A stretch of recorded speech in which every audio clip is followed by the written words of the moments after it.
¿Sabías que más del 60% de las mujeres dicen sentirse cansadas de forma crónica, incluso cuando duermen las horas recomendadas? No es una perfección aislada, no es algo puntual, es un fenómeno ampliamente documentado en estudios de salud pública y psicología. Y no tiene nada que ver solo con dormir mal, tiene que ver con vivir en un estado de alerta constante. Muchas mujeres se acuestan agotadas y se levantan igual, como si el descanso no terminara de llegar nunca. Porque el problema no está solo en el cuerpo, está en todo lo que ese cuerpo ha tenido que sostener durante años.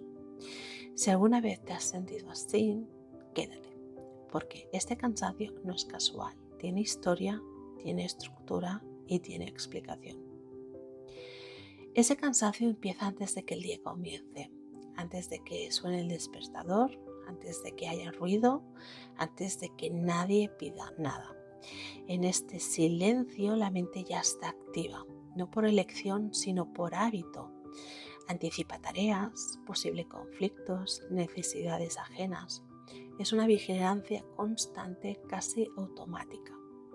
La psicología lo llama hipervigilancia cognitiva, un estado en el que el cerebro está permanentemente pendiente del entorno para evitar errores, conflictos o consecuencias negativas. Y cuando este patrón se repite durante años, el descanso deja de ser descanso, porque el sistema nunca se apaga del todo. La cabeza empieza a enumerar sin que nos demos cuenta lo que falta, lo que hay que hacer, lo que no puede olvidarse.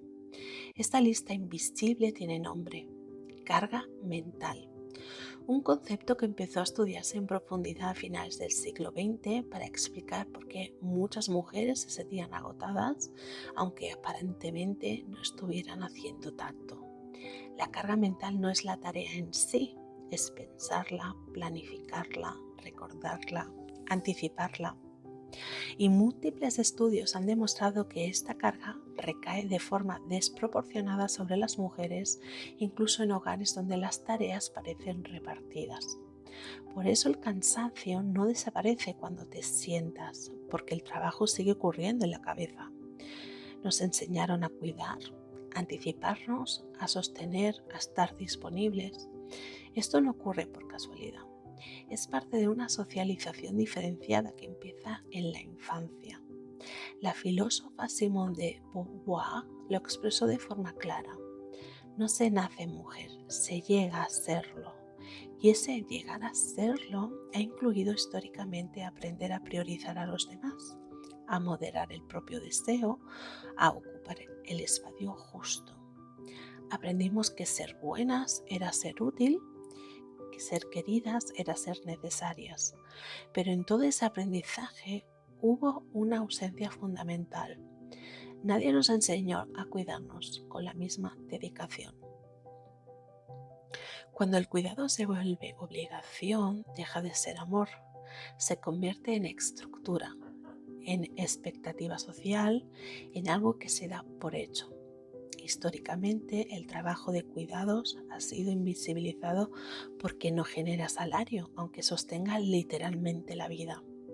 Economistas feministas llevan décadas señalando que si el cuidado no remunerado se contabilizara, representaría un porcentaje enorme del Producto Interno Bruto de cualquier país.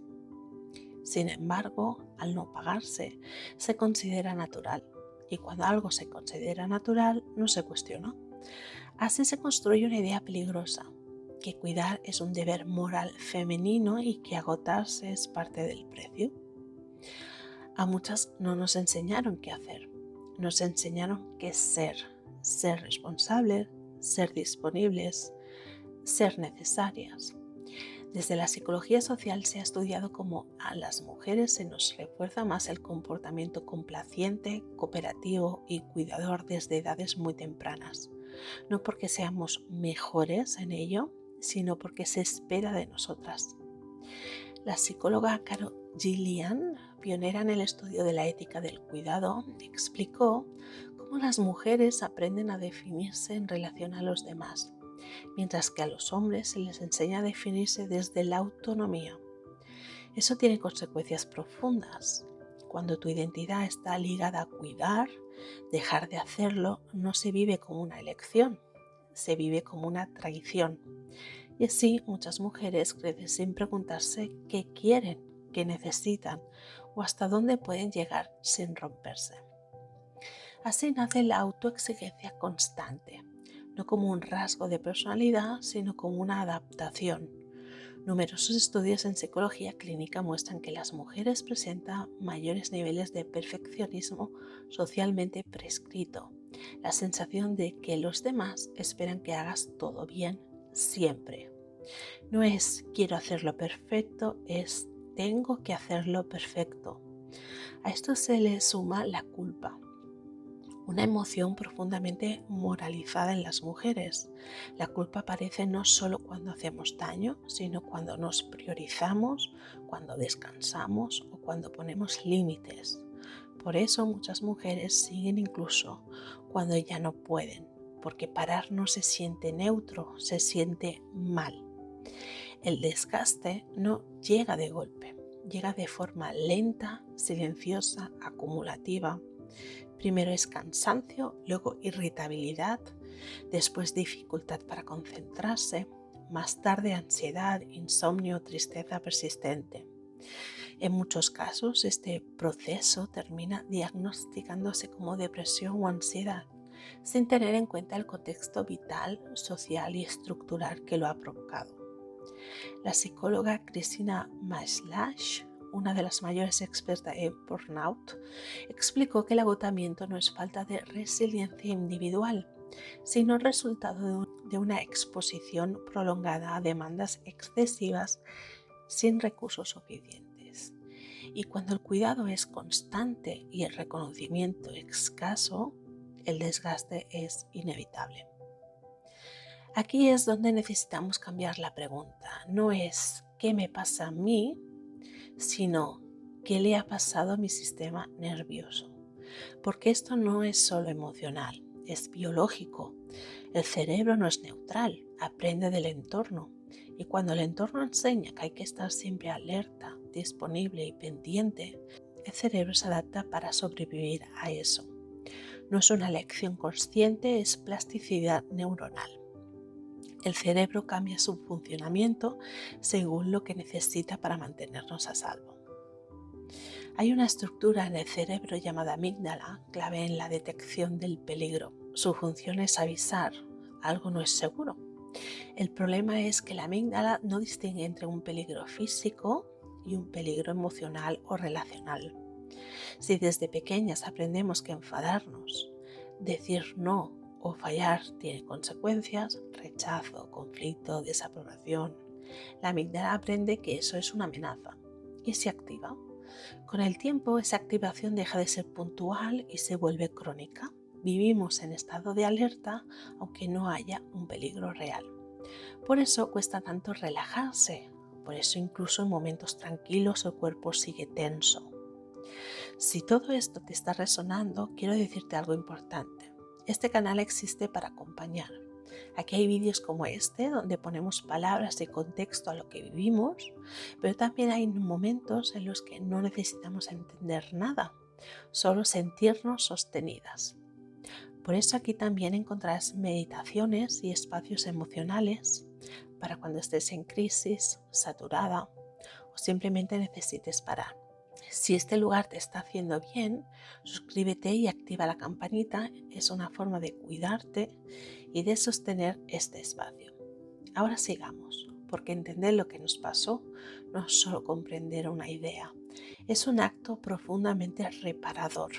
Cuando algo duele durante años y no tiene nombre, la mente suele buscar una causa dentro de una misma. Algo hice mal, algo no supe gestionar, algo debería poder cambiar.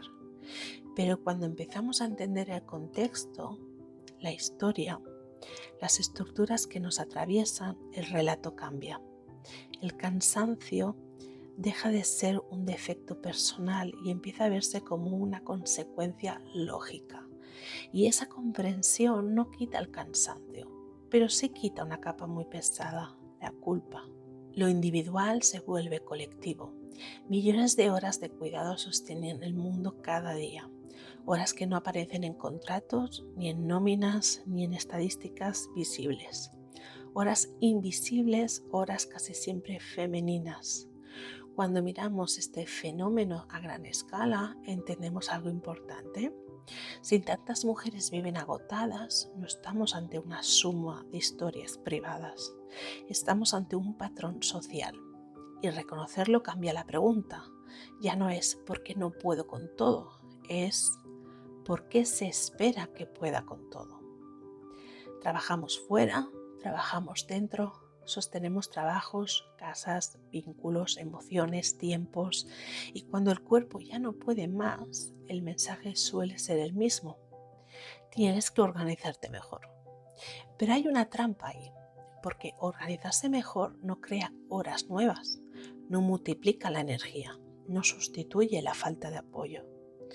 Cuando un sistema funciona gracias a la sobrecarga constante de unas pocas, no se arregla con gestión del tiempo, se sostiene con sacrificio.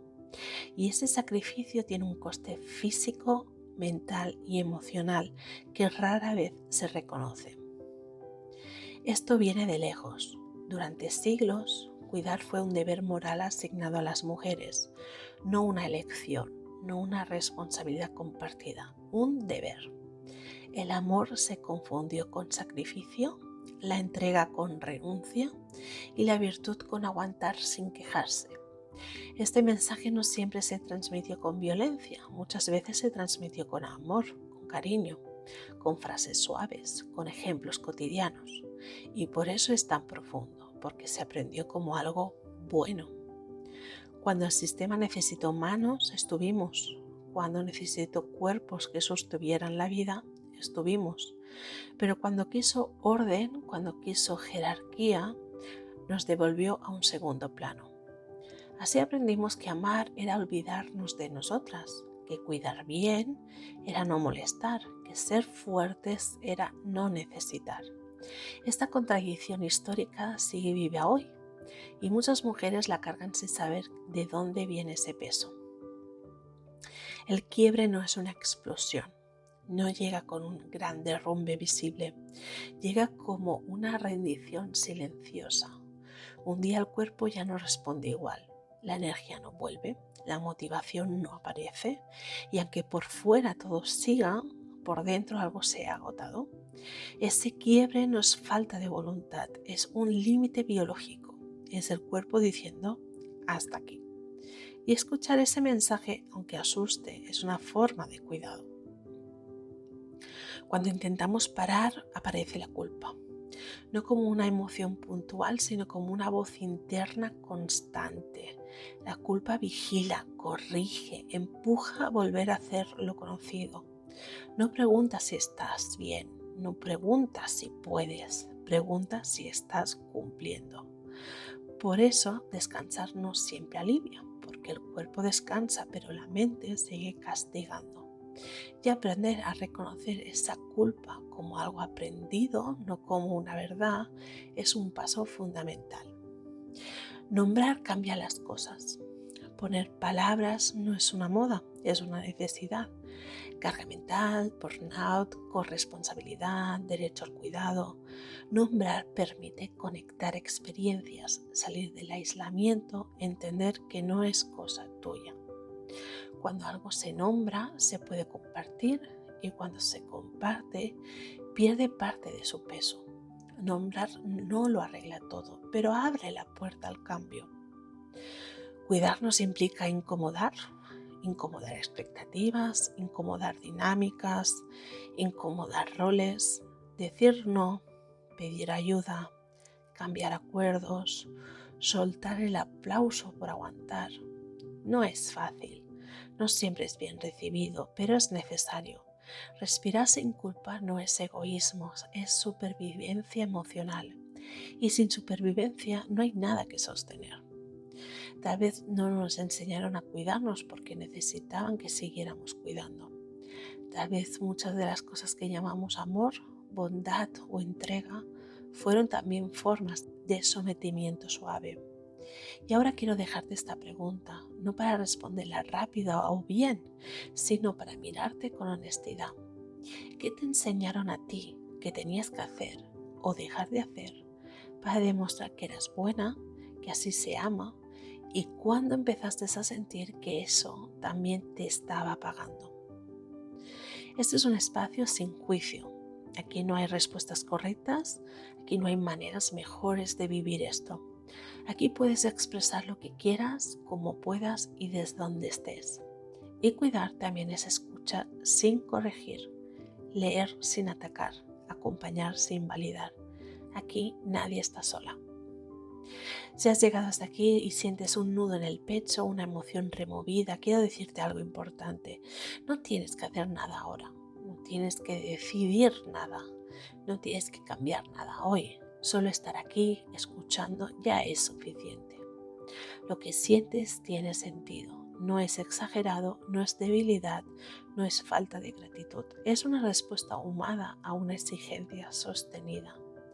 Y validar lo que sientes no te ancla al dolor, te devuelve la dignidad. Tal vez este sea un buen momento para respirar un poco más lento, para soltar los hombros, para notar el cuerpo. El cuerpo también necesita saber que puede parar sin consecuencias. No tienes que recorrer esto sola. Hablar con otras mujeres, escuchar historias parecidas, sentirte reflejada. El alivio no siempre viene de soluciones, muchas veces viene de la compañía. Y eso también es cuidado.